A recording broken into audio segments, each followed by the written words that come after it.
여러분들은 믿음을 어떻게 생각하시나요? 믿음의 단어인 피스티스는 그리스도를 신뢰하다, 확신하다는 뜻으로 정의합니다.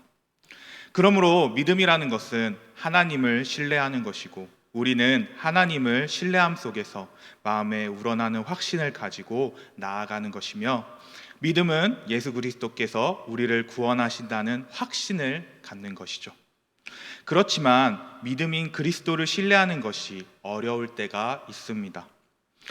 그 어려움으로 인해 미신, 맹신, 광적인 모습으로 우리에게 나타날 때가 있는데요. 여러분, 무한단물을 알고 계신가요? 만민중앙교회에서는 무한단물이라는 것을 만능 통치약으로 홍보합니다. 이것은 만민중앙교회인 교주가 기도를 통하여 바닷가의 짠물이 단물이 되었다라고 홍보하는 것인데요. 이 교주는 무한 단물이 권능의 단물로서 그것을 마시거나 뿌리기만 해도 불치병이 치유된다고 홍보합니다. 그리하여 포털 사이트 검색어 상위권에 오를 만큼 유명세도 타기 하죠. 뿐만 아니라 무한 단물은 원형 탈모제 치료약소로서 소개되고 폐사 직전인 병아리가 기적적으로 치유된다고 말했습니다. 그런데 현재는 무한 단물이 어떤 의미를 갖고 있을까요? 한 기사에 이렇게 나왔습니다. 그 물을 마신 사람들이 집단 코로나에 감염이 되었다라는 것입니다. 이처럼 잘못된 믿음이 우리를 혼란시킬 때도 있고, 우리의 믿음이 광적인 모습으로 나타날 때도 있습니다. 그렇지만 성경에 기록되어 있는 믿음의 선진들은 어떠한 믿음을 갖고 있었을까요? 우리가 진정으로 믿고 실행하며 가져야 할 태도가 무엇인가요? 믿음의 선진들을 통한 믿음이 무엇이고 올바른 믿음으로 가는 것이 무엇인지 믿음의 선진들을 통해 살펴보려고 합니다. 첫 번째 믿음의 선진인 아벨입니다. 아벨은 최상의 것으로 하나님께 제사를 드렸습니다. 성경 본문 4절을 제가 읽겠습니다. 믿음으로 아벨은 가인보다 더 나은 제사를 하나님께 드림으로 의로운 자라 하시는 증거를 얻었으니, 이 말씀은 가인과 아벨을 비교함으로써 믿음의 본질에 대하여 언급하는데요. 이어서 창세기 4장 2절 4절에 나와 있듯이 그가 또 가인의 아우 아벨을 낳았는데 아벨은 양치는 자였고 가인은 농사하는 자였더라. 세월이 지난 후에 가인은 땅의 소산물로 제물을 삼아 여호와께 드렸고 아벨은 자기의 양의 첫 새끼와 그 기름으로 드렸으니 여호와께서 아벨과 그의 제물을 받으셨으나라고 기록되어 있습니다. 가인의 직업은 농부로 그가 얻은 소산물들을 하나님께 제시하여 드렸고, 그 소산물은 어떤 종류인지 분량이 얼마나 되는지 알 수 없던 것으로 그는 제사를 드렸습니다. 또한 아벨의 직업은 목자로 자기의 일부를 하나님께 드렸습니다. 반면에 아벨이 가인과 다르게 드린 것은 그의 양의 첫 새끼와 양의 기름을 하나님께 드렸다는 것인데요. 기름에 담긴 떡 중에 살찐이라는 의미를 포함하고 있습니다. 그러므로 빈약한 기름이 아닌 최상의 기름으로 드렸다는 것이고, 아벨은 소산물 줄 중에서 가장 좋은 것으로서 하나님을 기쁘시게 한 것이었습니다. 곧 하나님께서는 이 차이를 주목하셨고 아벨의 제사를 하나님께서는 기쁘게 받으셨다는 것입니다. 반대로 하나님께서는 가인의 제사를 거부하셨다는 것을 하고 있습니다. 이 차이를 더 살펴보면 히브리서 11장 4절에 믿음으로 더 나은 제물을 드렸다고 성경에는 기록되어 있습니다. 이것은 아벨의 마음이 자신의 죄에 대하여 하나님께 속죄를 얻기를 기대하였고, 아벨의 소산물이 피를 동반하기에 가축을 도축하면서 드린 시간을 하나님께 드렸다는 것입니다. 그렇기에 아벨의 제사는 가인과 달리 믿음으로 더 나은 제물이 되었다는 것을 말합니다. 반면에 가인은 속죄 제사는 정성의 소산물이 아니기에 하나님께서는 가인의 제사를 거부하셨습니다. 이처럼 우리는 가인과 아벨 중에 어떤 예배를 드리시는가요? 하나님께서는 히브리서 본문에 기록되길 아벨은 믿음으로 더 나은 제물을 드린다고 말씀하십니다. 하나님은 우리의 마음을 중심을 보십니다. 예배를 받으신 분은 하나님이시기에 우리의 예배도 최상의 것을 드려야 합니다. 바로 아벨과 같은 최고의 소산물을 드리려고 하는 마음의 예배입니다. 아벨이 드리는 예배는 하나님께서 기억하셨습니다. 성경 말씀 4절에는 의로운 자라 하시는 증거를 얻었으니 라고 성경에 기록되어 있습니다. 즉 하나님께서 더 강조하시면서 더 나은 제사로 말미암아 그의 믿음으로 하나님께서 기뻐하셨습니다 라는 것입니다. 아벨은 하나님께 의로운 자로 칭송을 받게 되었습니다. 여러분, 아벨의 믿음처럼 우리의 예배가 의롭다고 증거를 받길 소망합니다. 초대교회 교부인 제롬이 말을 합니다. 아벨의 제사는 하나님이 위에서부터 그 제물에 불을 내리심으로 하나님께서 아벨의 제물을 받으셨다라고 말하는데요. 아벨의 제사와 같은 성경에 기록된 내용인 솔로몬의 성전 봉헌식과 갈매산에서 엘리야의 제사도 하나님이 받으셨다는 제사로 나타납니다. 이것은 다른 시대고 예배의 형식도 다르나 예배를 최상의 것으로 드리려고 하는 마음입니다. 마태복음 23장 35절에 예수 그리스도께서는 아벨을 의인 아벨이라고 이야기하십니다. 그러므로 아벨의 믿음은 마음, 행동뿐 아니라 아벨의 하나님을 절대적으로 신뢰했기 때문입니다. 성경 4절의 후반절에는 그가 죽었으나 그의 믿음으로써 지금 말하느니라 라고 기록되어 있습니다. 루터는 말합니다. 아벨이 살아생전에는 형조차도 가르칠 수 없었던 아벨이 죽은 이후로는 자신의 믿음과 모범에 의해 온 세계를 가르치고 있다라는 것입니다. 여러분, 우리의 믿음의 선진 아벨을 통해 하나님을 믿는 자로서 관심을 기울여야 할 것은 예배의 형식이나 큰 장소나 교회 안에 많이 모이는 사람들이 적고 많음이 아닌 예배에 참석하는 자신을 하나님께 최상의 상태로 드리려고 하는 마음이라는 것입니다. 바로 아벨과 같은 마음의 예배가 중요한 것입니다. 두 번째 믿음의 선진인 하나님과 동행한 에녹입니다. 5절을 제가 읽겠습니다. 믿음으로 에녹은 죽음을 보지 않고 옮겨졌으니 하나님이 그를 옮기심으로 다시 보이지 아니하셨느니라. 그는 옮겨지기 전에 하나님을 기쁘시게 하는 자라 하는 증거를 받았으니라. 성경 본문에는 에녹은 죽음을 보지 않고 옮겨졌으니 라고 하신 것입니다. 하나님을 기쁘게 하시는 자라 칭찬받았기 때문입니다. 왜냐하면 하나님께서는 에녹으로 하여금 죽음을 보지 않게 하고 싶었습니다.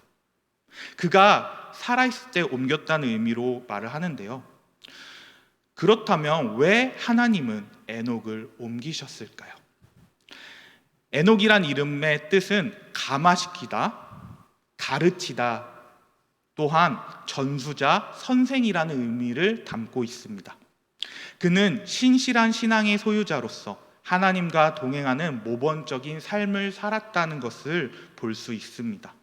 그의 삶은 하나님께서는 기뻐하셨는데 무슨 일이든지 임의로 행하지 않고 하나님과 의논했으며 하나님 편에 섰고 하나님 뜻에 따라 살았다는 것입니다. 그러므로 그의 믿음은 하나님을 믿는 태도로 살았고 그처럼 믿는 자들의 태도가 하나님을 기쁘시게 할 수 있다는 것입니다. 무엇보다도 믿음의 태도로 인하여 하나님께서는 영광을 받으시기 때문입니다. 뿐만 아니라 에녹은 하나님과 동행하였다고 기록되어 있습니다. 동행이라는 뜻은 걷다라는 뜻으로 하나님께서 원하는 뜻에 따라 그가 마치 한 몸을 이룬 듯 하나님과 매우 친밀한 사이를 말합니다. 즉 그는 하나님께서 원하시는 삶의 뜻을 살았으며 그의 행동으로 하나님의 뜻에 벗어나는 일을 찾아보기 어려울 정도로 하나님 관계가 친밀했다는 것이고, 그의 동행은 하나님과 걷기도 하고 뛰기도 하며 하나님의 친밀함을 누리면서 살았다는 것입니다. 곧 발을 맞추면서 동행했다라는 것이죠. 하나님께서는 에녹의 믿음뿐 아니라 그의 태도의 연장선인 그의 삶을 주목하셨습니다. 에녹의 삶은 하나님께서는 그를 통해 영광을 받으시고 기뻐하셨습니다. 성경 6절에 나와 있듯이 믿음이 없이는 하나님을 기쁘게 하시지 못하나니 하나님께 나아가는 자는 반드시 그가 계신 것과 또한 그가 자기를 찾는 자들에게 상 주심이심을 믿어야 할지니라 라고 기록되어 있습니다. 성경 본문 6절에 나타난 상은 우리의 하나님이 되신다는 뜻입니다. 우리 삶 속에서 하나님께서 늘 함께 해주신다는 것을 믿는 우리가 찾는 것에 대한 보답으로서 늘 함께 동행해 주신다는 것으로 말을 합니다. 곧 하나님을 찾는 자들에게 함께 하신다는 거죠. 톨스토이는 하나님에 대한 신앙이 없는 자들에게 인간의 생활을 짐승의 생활이라고 표현했습니다. 에녹의 삶처럼 하나님의 자녀인 우리가 하나님을 존재하심을 믿는 믿음으로 나아가야 합니다. 그러므로 에녹의 믿음처럼 하나님께 나아가는 자로서 지금도 우리와 함께 하시며 동행하시는 하나님을 믿어야 합니다. 하나님은 언제나 우리와 동행하시고 우리를 버리지 아니하시고 옆에서 지켜봐 주시고 과거에서나 현재, 미래까지 함께해 주시는 하나님을 믿어야 합니다. 에녹과 같은 믿음의 태도로 하나님을 믿어야 합니다. 세 번째로 순종의 노아입니다. 7절에 나왔듯이 믿음으로 노아는 아직 보지 못하는 일에 경고하심을 받아 경외함으로 방주를 예비하여 그 집을 구원하였으니 이로 말미암아 세상을 정죄하고 믿음을 쫓는 의의 상속자가 되었느니라 라고 성경엔 본문엔 기록되어 있습니다. 본문에서 노아는 아직 보지 못한 일로 성경에 기록되어 있듯이 이것은 노아 시대에 비는 보았지만 홍수는 모르던 시기였기 때문입니다. 노아는 홍수로 인하여 하나님께서 심판하실 것이라는 것을 몰랐습니다. 뿐만 아니라 홍수에 대한 그 어떤 것도 몰랐습니다. 그러나 노아는 하나님의 계시를 듣고 당장 눈앞에 보이지 않을지라도 하나님의 계시만 믿었고 그 이유를 묻지 않고 순종하며 방주를 만들게 되었습니다. 본문에서 경외하다라는 뜻은 원어인 야레인데요, 하나님께 소망을 두다, 존경하다는 의미를 갖고 있습니다. 그리고 노아는 하나님의 말씀을 가볍게 여기는 것이 아니라 하나님을 믿는 믿음으로 진지한 마음과 태도로 받아들였다는 것입니다. 믿음의 선진으로서 노아는 하나님께 순종했으며 노아가 듣고 실천했다는 것입니다. 그리고 존경을 동반한 노아의 태도가 일관적으로 굳은 믿음을 보여주게 됩니다. 결국 노아의 방주를 건설하게 되었습니다. 그러므로 노아의 순종이 하나님께서 명하신 말씀들에 대해 항상 존경심을 갖고 진지한 태도로 들으며 한다는 것을 우리에게 말씀해 주십니다. 우리는 하나님 말씀을 듣고 순종하는 것이 중요합니다. 노아의 순종을 통해 아무 증거가 보이지 않고 경험한 적이 없더라도 노아는 온전히 하나님을 믿는 믿음으로 순종했다는 것이죠. 성경 말씀 7절 후반부에 그 집을 구원하였으니 라고 기록되어 있습니다. 노아의 믿음을 통해 하나님께서 노아의 가정을 살려주셨고 구원해 주셨습니다. 노아와 그를 포함한 8식구만 구원을 받게 된 것입니다. 그러나 노아의 방주를 경솔히 여기고 불순종한 자들은 구원받지 못했습니다. 7절 하반절인 이로 말미암아 세상을 정죄하고 믿음을 쫓는 의의 상속자가 되었느니라 라고 기록되어 있습니다. 세상을 정죄하고 라는 말씀을 하셨습니다. 이것은 하나님께서는 노아의 믿음을 통하여 세상을 정죄하였다라는 것으로 하나님 따라 순종하는 노아의 믿음이 불신앙적인 세상과 구별이 되었다는 것입니다. 그의 삶의 자리에서 믿음의 사람으로 구별되어 살아간다는 뜻입니다. 노아의 믿음의 방주는 자신의 집을 구원하는 것 동시에 세상과 구별됨이 되었음입니다. 노아를 통해 하나님의 계획이 선포되었다는 것이죠. 믿음으로 쫓는 의의 상속자라고 또한 기록되어 있습니다. 이것은 노아가 상속받은 자로 하나님을 믿는 가정이 되었다라는 것입니다. 따라서 노아처럼 저와 여러분들의 삶도 세상과 구별되어 하나님만 믿는 믿음의 자리로 갈 때 여러분과 저의 가정도 구원해 주시기를 소망합니다. 제가 미국에 교환학생으로 공부를 가야 할 적이 있었습니다. 미국에 있을 때 점차 코로나가 심해지고 있었는데요. 너무 심해져서 그것을 팬데믹이라고 경고를 할 때까지 뉴스에 나왔습니다. 미국 사람들은 눈보다 입을 많이 보는데요. 특별히 입을 많이 보는 이유는 눈보다 입을 통하여 서로 커뮤니케이션을 많이 했다는 것입니다. 당시의 마트는 마스크뿐 아니라 물, 휴지가 품절되기 시작합니다. 저는 의아했습니다. 물은 이해하지만 왜 휴지까지 품절이 되었을까? 그들은 점차 휴지와 물을 쌓기 시작했죠. 곧 마트가 닫혀져서 셧다운이 될 거라는 것을 알고 3주 전부터 미리 쌓아둔 것인데요. 그때부터 저의 상황은 달라지기 시작합니다. 수업은 온라인으로 변했고 교회 출석도 금지되면서 모든 외출이 어렵게 되었습니다. 그 결과 미국의 모든 곳이 셧다운이 되었죠. 가게가 전부 다 끝난 것처럼 휴업이 되었다는 것입니다. 마침 같이 동거하시던 목사님께서 한국 가족들이 너무 걱정된다는 마음이 있어서 그때 한국으로 복귀하시게 됩니다. 저는 혼자 조용한 곳에서 고독함으로써 살아가고 있었습니다. 늘 밤이 되면 새소리가 들렸는데요. 새소리와 함께 울곤 했습니다.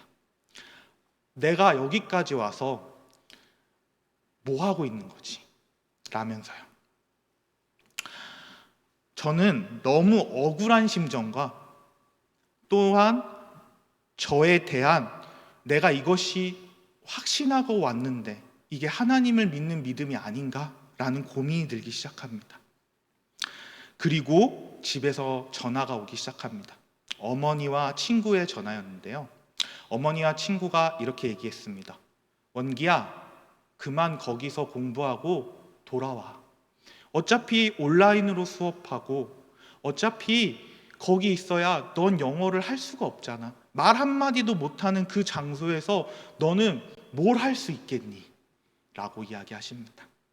저는 그 통화를 끊고 또 울었는데요. 울고 나서 펑펑 우는 심정으로 기도했습니다.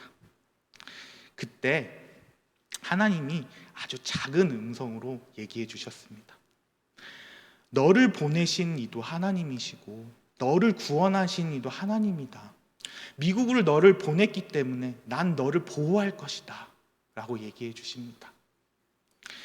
그리고 참 신기하게 갑자기 메시지가 날라왔습니다. 메시지로 전도사님 잘 계세요? 라고 페이스북 메시지가 왔습니다.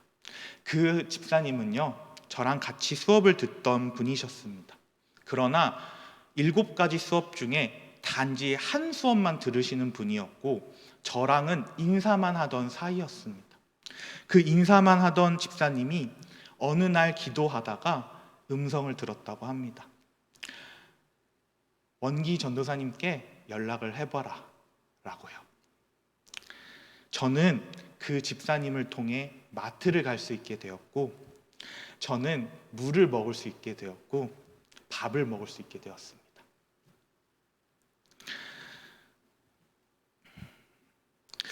저에게는 하나님께서 주시는 확신이 있었기에 하나님을 믿는 믿음으로 버틸 수 있었습니다.